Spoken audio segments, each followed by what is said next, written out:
Stay tuned for the biggest fish, the hottest bites, this week here on In-Depth Outdoors.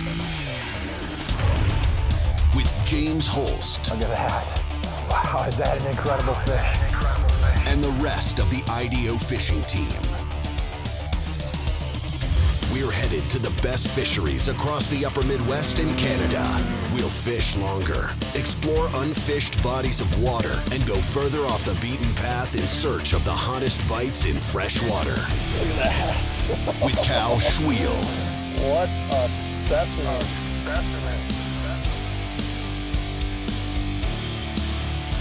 And Joel Nielsen. Whoa, this is an absolute monster.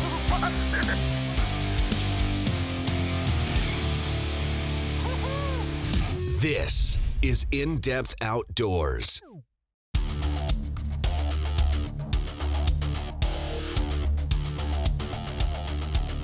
Good morning, everyone. Thanks for tuning in to another episode of In-Depth Outdoors. And the big news today, the number one story is winter is back with a vengeance. 22 degrees below zero this morning, real nasty, bone-chilling wind chill. So that is going to dominate and influence everything we're able to do on today's show. But before we get into the fishing, I want to talk about a really cool ice fishing event that's being held this winter in March 19th through the 22nd. It's going to be on Lake of the Woods out of Ballards Resort. And what Ballards has done is they put together a really cool fishing get-together where ice anglers can get together, fish together, share stories, and swap information. And the reason I mention this is really simple. Viewers of this show are always telling us they want the ability to get together with members of the In-Depth Outdoors pro staff, get out on the ice, and do some fishing. And that's exactly what's going to happen. But this gets a little cooler than that, too. Before the start of the event, Joel Nelson and I are going to draw two names from a hat. And those two guys are going to get to fish and film with Joel and I for the duration of that event. And we're going to air that footage the following week for that week's episode of In-Depth Outdoors TV. So if you've ever wanted to get out there on the ice, rub elbows with any of the guys here at In-Depth Outdoors, now is your chance. So if you want any additional information, go to indepthoutdoors.com, right there on our homepage, top right, look for the Ballards Resort link. Click on it, you're going to have all the information you need. So with that said, let's get on to talking about today's show and what the topic is. What we wanted to do is cover a very specific request that we hear all the time from our viewers, and that is they want more information on how we go about finding new bites. What are we doing to stay on top of the fish throughout the course of a season? So we're going to share that today, and trust me, we're going to go a lot deeper into this than just telling you to go explore. We're going to share the tools and the methodology that we use to find new bites all across the Midwest. So do stick around. I think you're going to love today's show. It's going to be Pat McSherry on the four-wheeler. I'm going to follow up on foot behind, kind of play assist to make sure that we get down these trails without losing any gear. We've got about a half-mile run down a state-maintained ATV trail. We're going to take a right down a goat path, and then we're going to have to push through what looks on Google Maps to be an old, overgrown logging cut. So we do have a bit of an adventure before we get out there and do some fishing, so stick around. By the time we're done with today's show, you will have the tools and the knowledge you need to successfully find new bites just like this. All you'll need to add is the initiative to get out there and chase them down.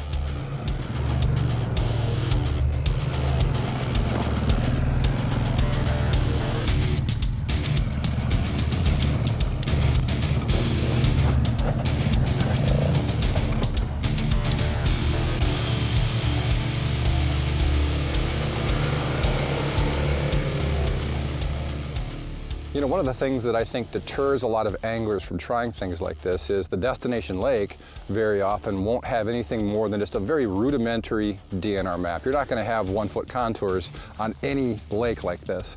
But really don't let that deter you, because there's also an advantage to fishing small, undocumented bodies of water like this. There's no pressure, and they're very easy to break down once you know what to look for. So earlier in the winter, we'd probably be looking for shallower flats targeting weed lines. Well, we're in January now. It's 22 below zero this morning. We're obviously in midwinter pattern. So what does that mean as a fisherman? Chances are any panfish in this lake, any game fish in this lake have headed towards deeper water. How do you find deeper water in a lake that's not mapped? Well, the section of the lake that we just came in on, if you look over my shoulder, it's slow, gradual taper out to the lake. Over my shoulder, you see cattails and lake grass. This would tell you that everything on this side of the lake is shallow. It's probably 6, 8, 10 feet. Not going to be a lot of fish there this time of year. If you look to the far end of the lake, you see a very steep shoreline. And I tell you, you can just about count on, anytime you see that, a steep breaking shoreline coming hard down into the lake, that's where the deep water is going to be. So anytime we come to a lake like this, we just basically look around. What is the topography telling us? And you can use this very simple trick to narrow down your search on a small lake like this even further. Well, I don't think we were wrong, James. There's definitely a deep hole out here. Yeah, well, we're on the edge of it now. I mean, I'm covered up with fish. Yeah. They're all at that 12 to 17 foot. Right. They're riding pretty high in the water column.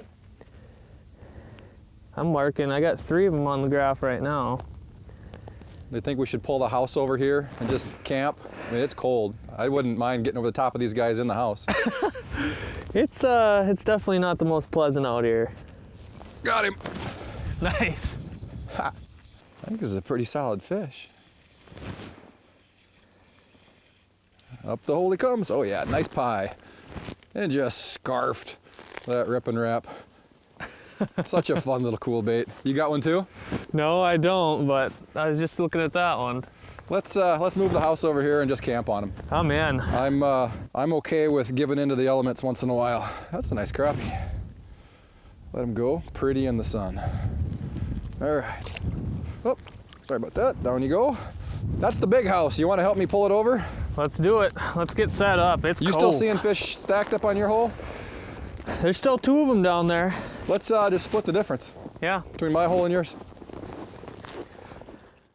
The new ultralight rip and wrap offers a smaller profile and slower, more seductive action on the fall than any other rattle bait on the market today. The number 4 ultralight rip and wrap is irresistible to big perch and slab crappie, yet it fishes big enough to tempt trophy caliber predators during a cold front or anytime walleye, pike, or lake trout key in on smaller profile baits. This winter, when you hit the ice looking for your next lunker, think big. Go small with Rappala's new ultralight rip and wrap.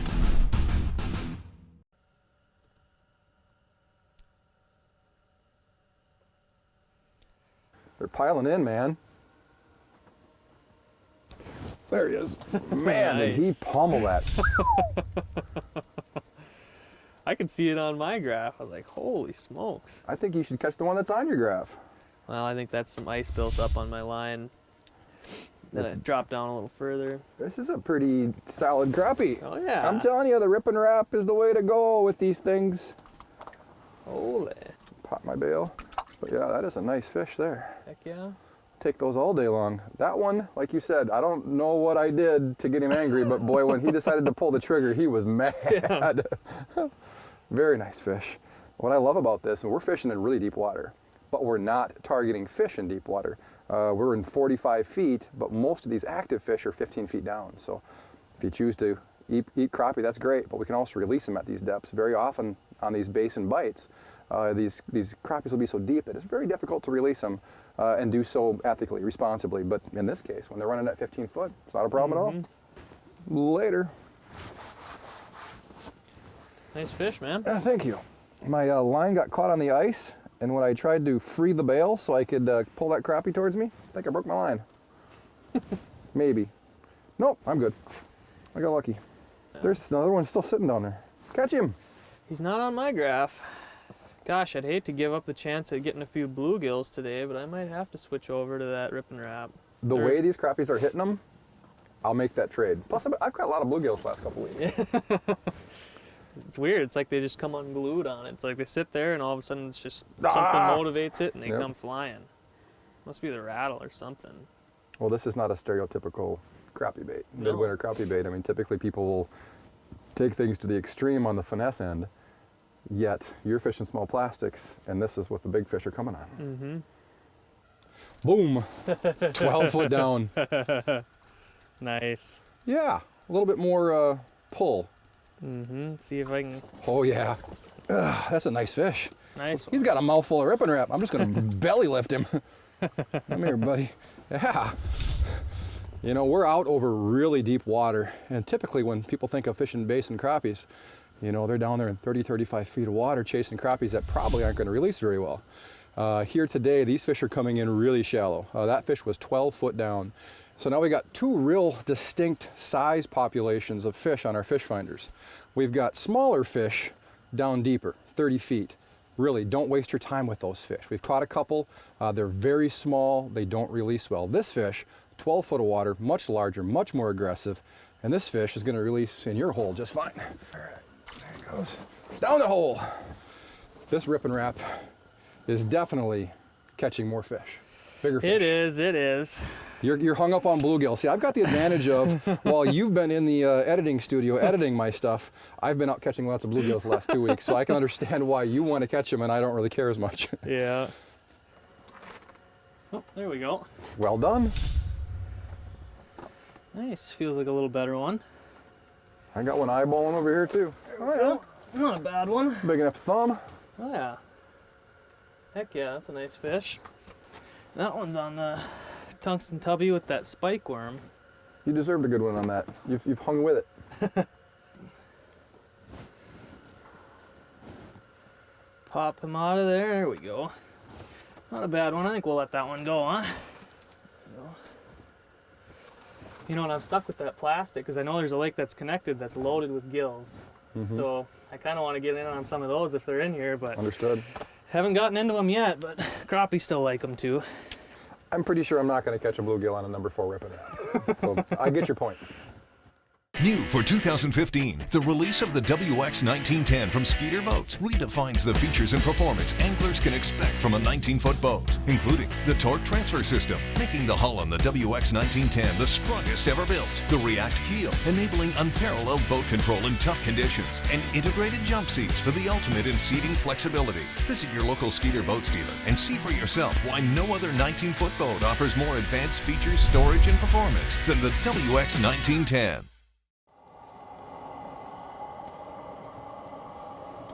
Oh yeah, you're about to get stroked. There he is. Oh yeah. It is crazy how they just come unglued on these baits. You know, not every time when we go run in on these little lakes like this do we run into this kind of concentration of fish, but it is so much fun when you do. That's a nice crappie. Yes, right it there. is. Biggest one of the day, no doubt about it. Yeah, I'm really glad that I switched over because it's fun when they come unglued on those baits like that. I will not probably catch a bluegill, but hey, You'll get over it. I'm okay with that. I mean, that's a quality crappie there. Heck yeah, that's a nice crappie anywhere you go right there. And you've only got about 20 more on your screen. Yeah, I better get back down there. See you later. That's fun. Better put those in the middle. Got him. Nice. Good fish? Yes, it is. Hello, good fish. Nice. Got back behind the transducer there a little bit, but this is one of the nice things about fishing these Rip and Wraps. Treble hooks on there, they're not going anywhere. I know, you can pretty much just hoist them out. Got my perch rod, basically, 3-pound test. Come here, come here. That's a nice fish. They're just gobbling them Rip and Wraps. You know, so many guys, myself included. You get on a crappie bite, what do you reach for right away? You reach for that jig and plastic, jig and bait. First thing I There's did. other ways to skin this cat. Today we did it side by side, kind of the taste test a little bit to see which one they wanted, and they absolutely wanted that Rip and Wrap over that jig and plastic. Didn't try bait, didn't need to. Nope. Back you go. You know, one of the key things we want to communicate with today's show, a couple things. By the time we're done, we really hope that we've given everybody the tools they need to find lakes like this and do it in a fairly accurate, simplified method. It's not just throwing darts at a dartboard blindly. We obviously can't show you some of the tools we use out here on the ice. So we're going to take you back to the studio, show you that. So much of Minnesota, you get up here around the Bemidji area, there is state land everywhere.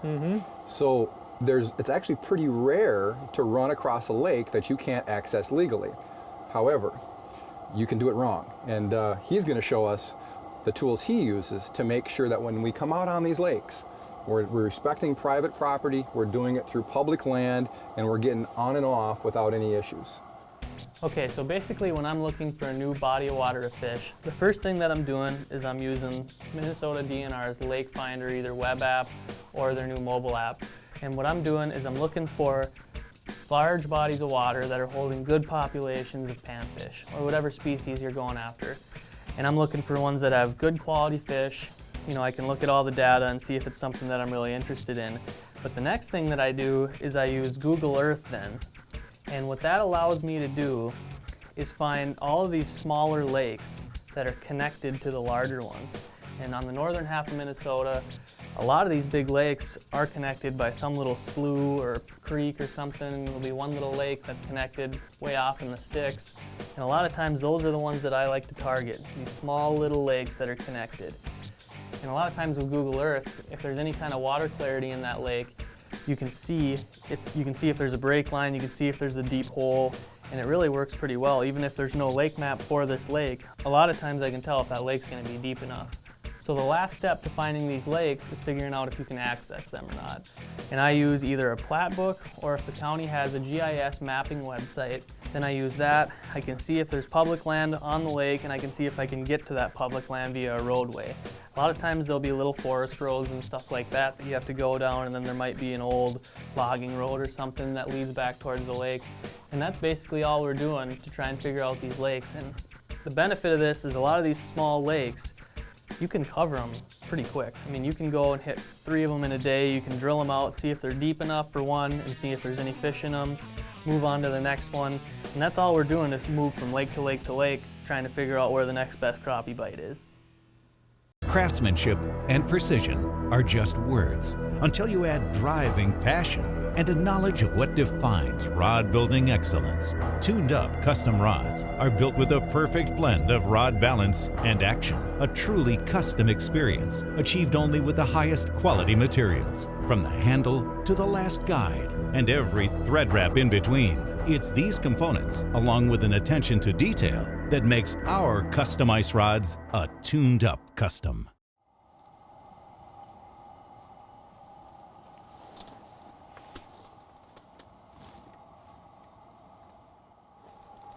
Bingo!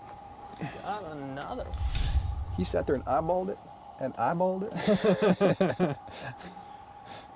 Some of them come unglued, and some of them they're a little unsure about it. Well, earlier the fish were more aggressive. There's no question about Right. it. I mean, they were just throttling baits, and now they're just eating them. To us, it doesn't matter. All they got to do is touch it. But that was not the craziest hit that I've ever had. Another nice crappie. Very nice crappie. I'll take those all day and maybe into the night. Mm-hmm. There you go. Whoop. You know, that's just one of the cool things about doing this. You come out in one of these little adventures and you don't know if you're going to find a lake full of bullheads or a cool lake like this that's just absolutely chock full, loaded up with crappies. We've kind of had it work both ways. Not every time does it turn out like this. Right. But this is, I would call this kind of like an average positive outcome. Mm-hmm. I mean, they're not all 15, 16-inch crappies, and that does happen. You'll get in on these small lakes that are way back in a pine forest somewhere, and all the crappies are just giants that haven't been fished in who knows how long. Right. I'm not saying there's no giant fish in here. I mean, you had one crappie that was a great fish, but just the average size fish here is fantastic, and the numbers speak for themselves. Right. The Flasher's always got fish on the screen. There's a lot of fish in this lake, and that's my favorite part about fishing new waters, just the adventure and just trying new lakes. You know, you can fish the same lakes every day, but it just kind of gets boring, and it's fun to get some new scenery and try a new lake and try and learn a new bite. It's always a blast. Oh, you just came out of nowhere and just peened me. Now I'll sit over here in my shame. Well, there's one. You know, nobody likes that guy. Get him out. That's not a bad one. That is a nice crappie. Yeah, I'm glad you had me do the switch to the pink UV. That's The pink good color. I don't know why I'm still fishing the perch, to be honest with you. I mean, it was good earlier, but now you're definitely pulling ahead of me on that pink UV. Yeah, nice fish. You've had more fish in the last hour. And we'll let him go. Perfect. Get back down there. Still working a few? Oh yeah. I've got 2 fish here at 7 feet below the ice. I got 2 down here at about 18. I'm gonna hand line this one. I'm not even gonna turn the reel handle. Come on. There he is. Nice. Yeah. Not a horrible fish. No. Not one of the biggest ones we've got today, but I'll take him. Oop. Pop him off. Get him back down. There is one more waiting for me. I've got one here at, he was at 7. He's slowly dropping down. He's at 14 feet now. I would really like to catch him. Now it's personal. Kind of makes you wonder, If they're not just right under the ice. right, and whether or not, why they are so shallow. Are they, I wouldn't think they'd be hurting for oxygen in a lake like this that's this deep. No, I wouldn't think so. That fish was shallow. Oh. Look at this. Thing inhaled it. That little devil got that rip and wrap in there sideways. He's got spirit. I'll give him that. He's also got troubles. Wow, that was an aggressive little fish. Yeah, that's hook number 1, and the second one was never actually hooked. It was literally more of like just a physical lock, side to side. That is like the smallest crappie that could possibly ever do something like that. Pat and I really hope you guys enjoyed today's show. What we wanted to try to accomplish here today was to give everybody some very concrete tidbits, nuggets that they could take, find lakes like this on their own. Of course, everybody will always tell you, get off the beaten path and go explore. But what we wanted to try to do was really give you the tools you needed to do that effectively and find these honey holes yourself. Here in Minnesota, the vast majority of fishing pressure is confined to a very, very small number of lakes. Hundreds, if not thousands, go unfished completely or they're barely touched. So that's really what we wanted to do today. The more we do this, the more we enjoy ice fishing. When you get away from any other people, even if you don't come out and catch 2.5-pound crappies hand over fist, this type of searching, this type of adventure is very rewarding in and of itself. Oh, for sure.